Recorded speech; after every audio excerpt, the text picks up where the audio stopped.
and in this video we are going to learn how to add 0 before a full number, and it's quite simple actually. All you need to do is to press the equal sign and now type in 0, then type n, and then select the original number, which is A2, press enter, and there you go. Now go to the bottom right hand corner of the first cell and double click, and the list is automatically updated. Now, you might be wondering, okay, this is great, but how do I add a plus sign before every full number? Well, the same concept will apply.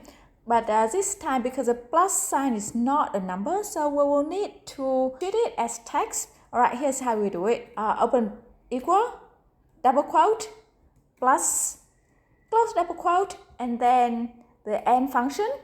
And then select A2, okay.